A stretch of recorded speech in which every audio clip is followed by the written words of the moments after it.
What's going on, people? Welcome to a brand new edition of the Chris Stevens Writes. Hold on, let me move this up a little closer so you guys can hear me better. Okay, let's try that again.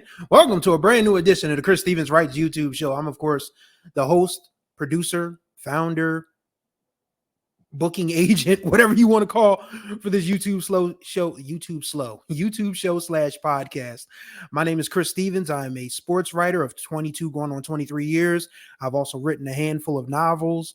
I love talking about music, sports, cars, dating, sex, relationship, romance, culture, anything that comes to mind, which is what this channel is basically about, a place for my thoughts and for other people to share their thoughts, as I usually have guests on at some points in time during the year. So if you are new to this channel, welcome by. I invite you to subscribe, tap that notification bell down there, do all of that so you can be notified of all the new videos that drop on this channel, because there are at least one video, and there will most often be two videos dropping during the course of each week. Also, if you are a returning subscriber and lurker, I welcome you back. Don't forget to like and comment on these videos so we can get the algorithm popping, so this channel can pop, so more eyes and ears can be on it and it can grow. Okay. If you guys hear a faint humming in the background, which is why you notice for the first time since I started using this brand new microphone, I actually have earbuds in because I have to turn the fan on because it is 80 degrees on October 21st as I'm recording this. Will go out Tuesday the 22nd. So anybody who doesn't believe in climate change or global warming is somebody you can't take seriously, because it's real out here. I mean, I literally, when I went to go do my laundry this morning, I was layered up. By the time I was done, I had to come out of my long sleeve shirts, put on something short sleeve, and hike up the legs of my sweatpants a little bit to let some air flow through. Because yes, the temperature was that damn extreme that early in the morning.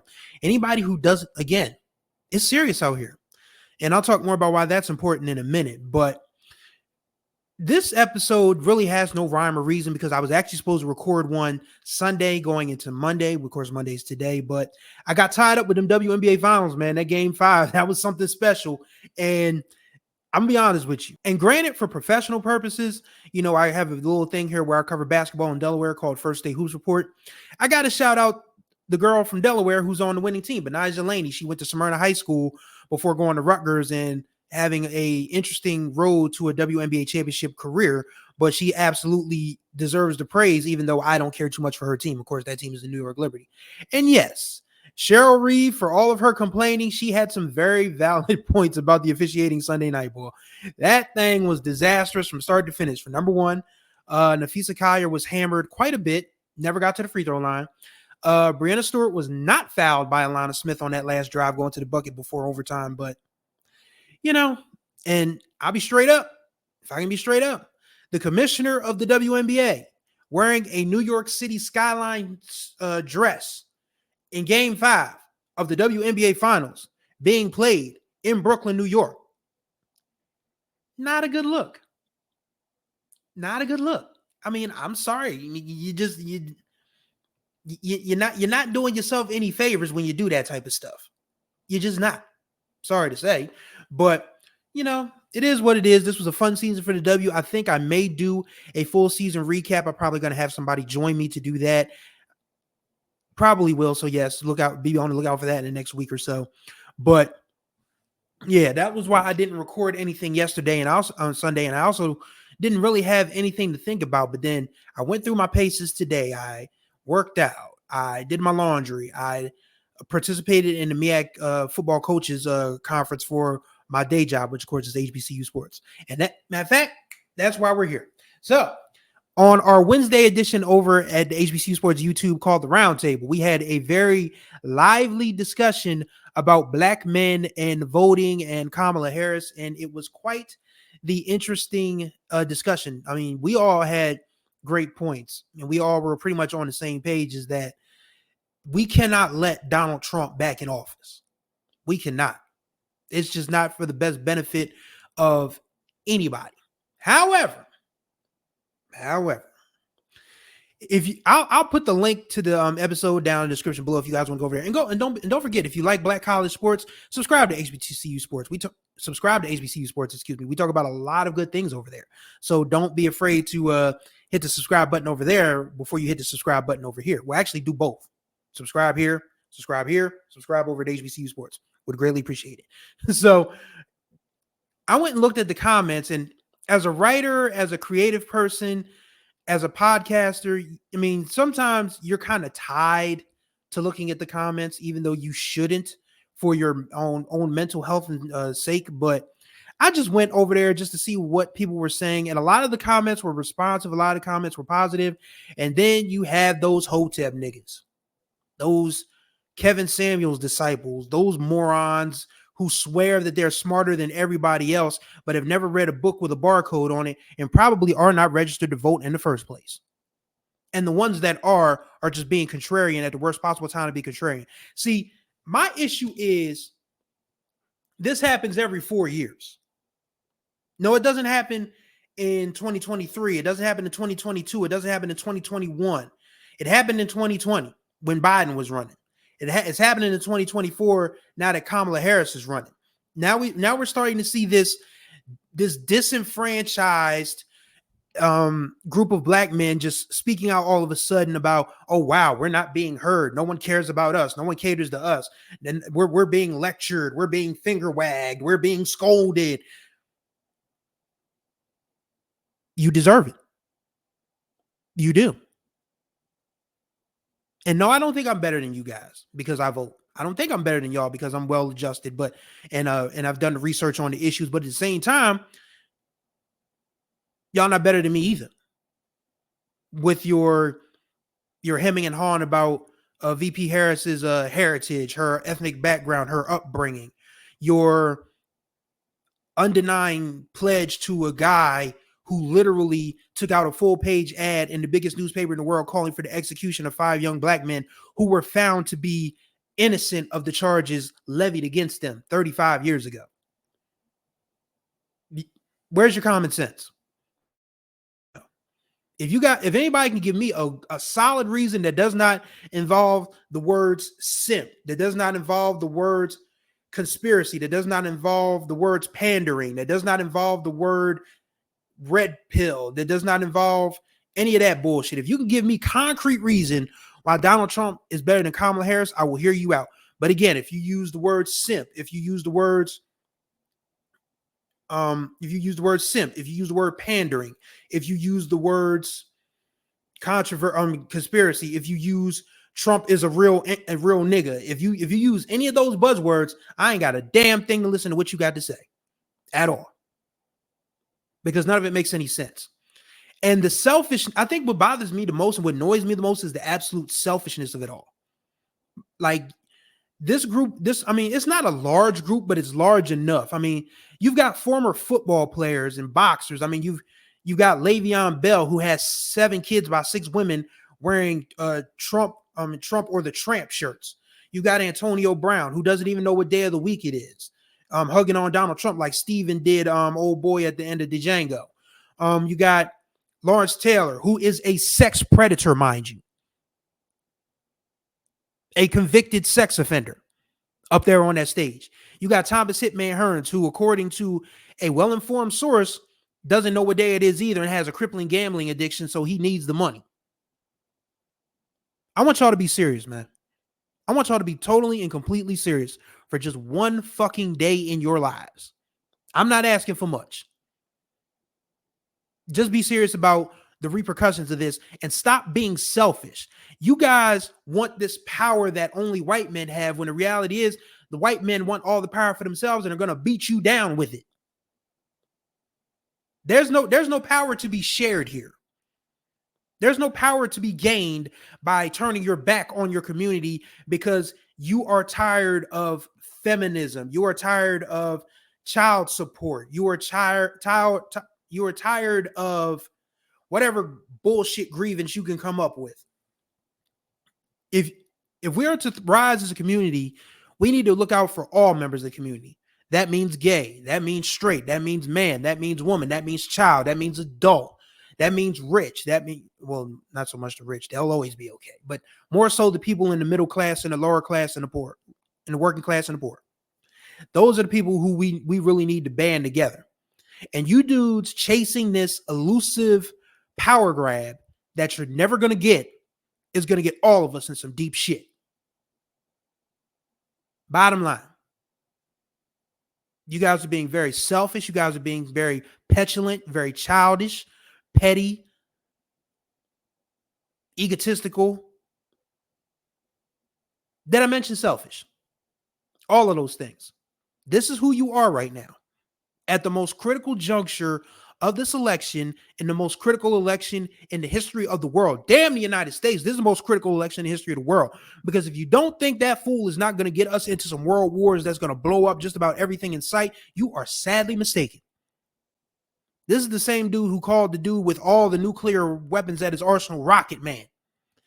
And people forget just how traumatic it was, traumatic 2016 2020 was. Like, remember that time when everybody thought a nuclear weapon was headed for Hawaii? Does anybody remember that? Does anybody remember COVID, for crying out loud? I mean, COVID is still a thing in these streets. But do you remember the early days of COVID when people were dropping like flies and this dude was telling people to drink bleach and COVID would go away? Like, did y'all forget any of that? And if so, how could you forget any of it? Just be smart, man. And I mean, I know that's a lot to ask for some of y'all, but a few of y'all, I mean, there's so many people on social media, so many brothers on social media that I thought had a modicum of common sense that I've just totally just backed off of, engaging with, because they just want to sound smart to people who aren't smart. And they sound dumb as fuck themselves. I usually don't cuss this much on this channel. I usually don't cuss much, period. But it's dangerous. I mean, this is critical. I mean, people don't understand. I mean, y'all are trying to follow behind people who are, banging the drum for the conflict over in Palestine and Gaza and Israel. And yes, it is dead wrong what the Israelis have done to Gaza and the Palestinians. Not saying that it's not, but we have our own problems here. We have plenty of stuff to be concerned about in these lower 48 and Alaska and Hawaii. We got a lot to be worried about here. And yes, we can kill two birds with one stone. Yes, we can work on having better conditions in America and then forcing Netanyahu or whatever it is, to finally, crawl under a rock and stay there. Yes, we can do both of those things, but at the same time, we need to focus on over here right away. Because if you think that level of depravity is just going to stay over there and it's not going to come over here, you're sadly mistaken. I mean, Trump already said that he wants them to finish the job over there in Palestine and Gaza, in the Gaza Strip. He's already said that. So you guys are jumping on VP Harris when she has said nothing of the sort. And y'all, I mean, the people that are protesting, they're okay. They're going to be okay. The white kids, they're going to be okay. Your black asses aren't. And to a lesser extent, your Latino, Asian asses aren't going to be okay either. Because if you forgot, you're still something of a slur to white people. Anybody that is not white is a slur to white people. Never forget that. And the sooner we all remember this, the better off this world will be. But it may be too late. I mean, let's be honest.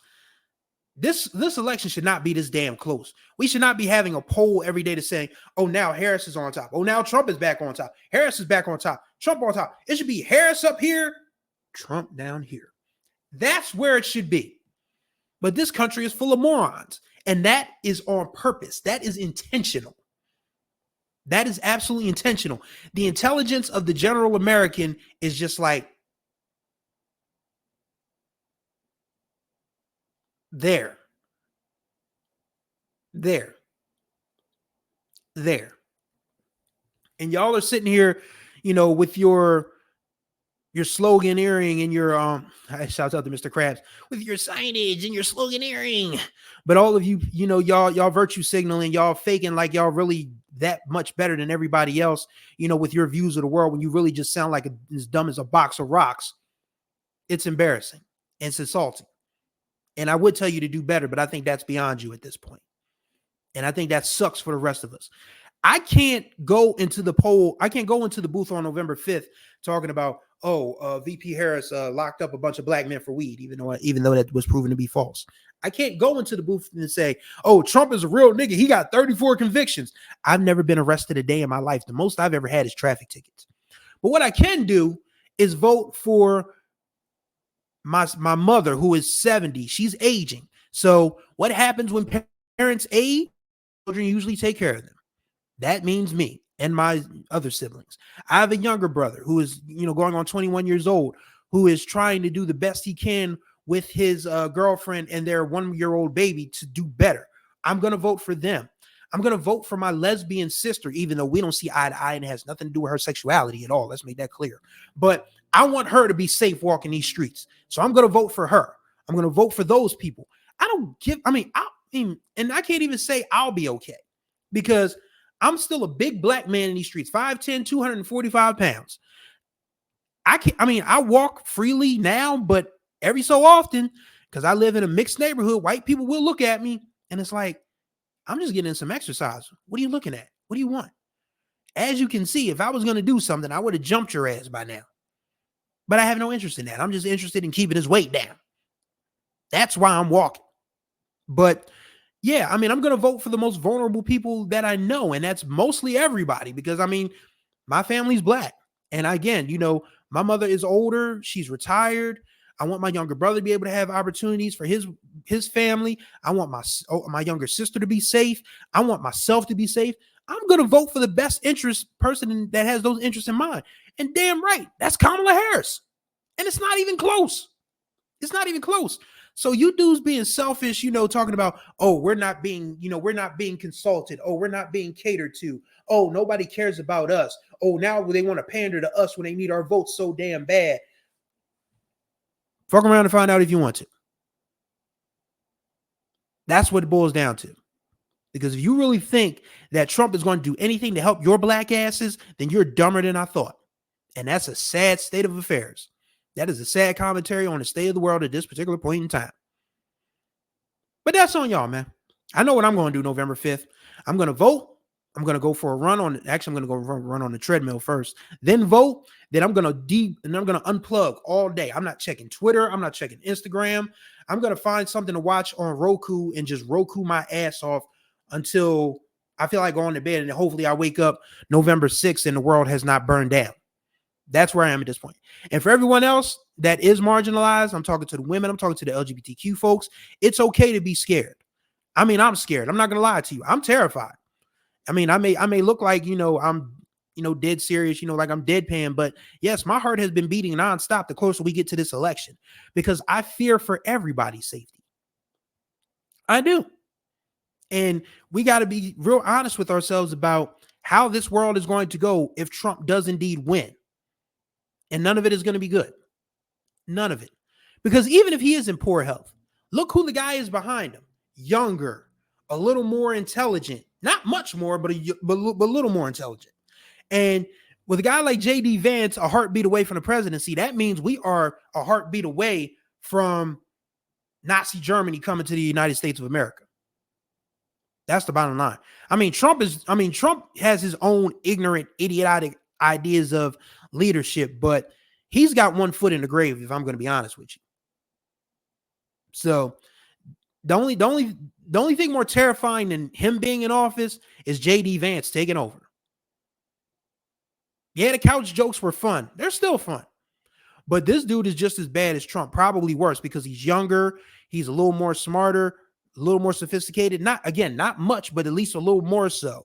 That makes him a little more palatable to the younger generation of white folk. Trump has totally lost younger white people. Make no mistake about it. But, Vance could probably get back in with those folks. And if he does, God help us all. But yes, so that's my take on things. And before I get out of here, because it's going to be a short episode because it is Monday.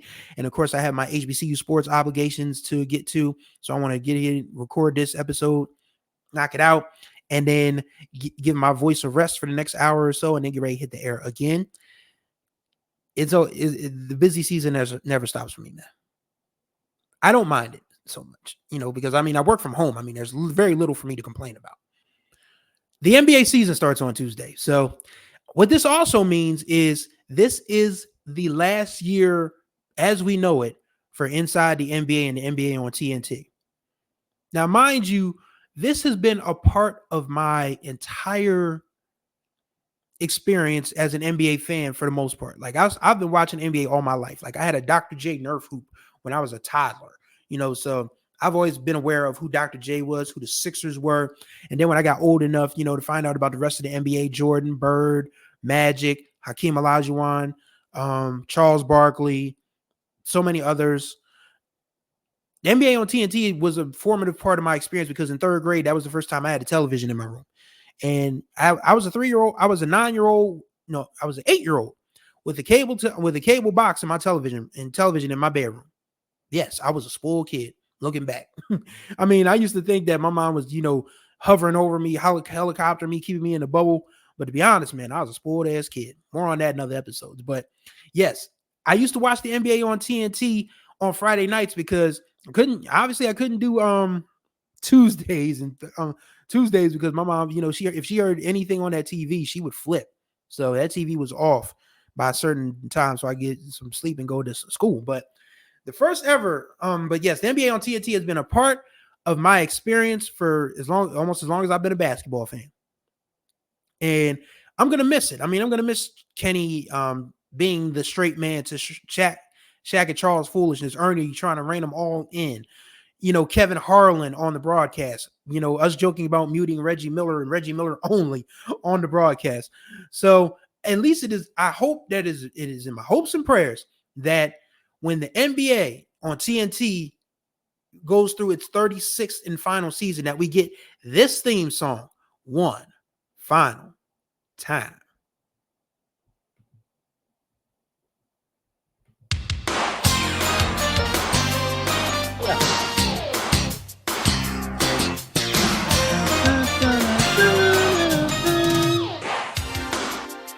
See, this is what I grew up on, man. This was 1989. Like this is when the NBA debuted on TNT. I mean, they used to have this really neat, city intro where the players from different cities, like Charles would be in front of Liberty Bell, Mike would be in front of Sears Tower, Magic would be in front of Hollywood sign. It was just a great time to be an NBA fan as a young man, as a young kid, and I need this theme song. I'm gonna let it run to the end.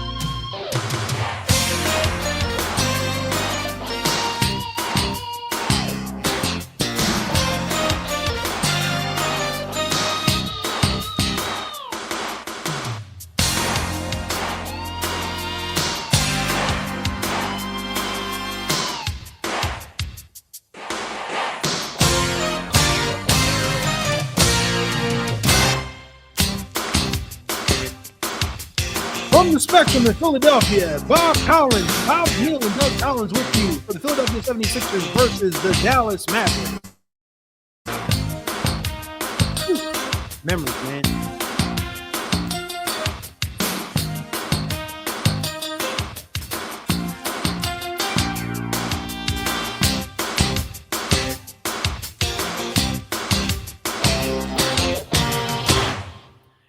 Yeah. That brings back some memories, man. Like I hope they run that back at least one time during the year. If anybody at the NBA on TNT and that production crew happens to stumble upon this podcast, please, for me, like y'all ain't got to do the whole animation of every player in front of every logo, landmark in their city. I mean, that would be nice. That would be nice. You guys can probably do that a little faster than they did back in 1989, but I need to hear that theme song just one time this year, and I can let go with a clear conscience because David Zaslav is a moron. That's the dude that oversees Warner Brothers Discovery. I mean, they've lost the NBA on TNT. They have, done away with everything Cartoon Network. I can't remember if Warner is Marvel or not. It's one of those universes.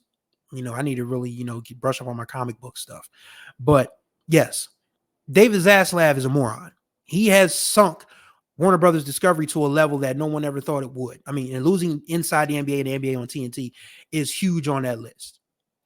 But, times change. Sun goes down. Heroes eventually die. All of that good stuff.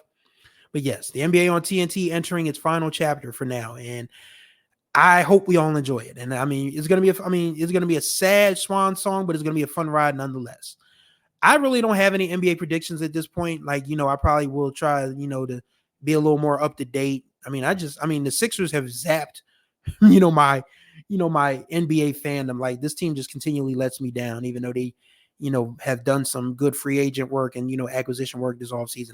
I need to see it to believe it. So I'll do probably a little more in-depth NBA thoughts piece on this channel a little later on, but not really, at the top of my list at this point. Like, I really just want to go ahead and, see what the season has to unfold. And hopefully, once again, the NBA on TNT runs that theme song back one more time for me. And that's going to do it for this edition of the Chris Stevens Writes YouTube show.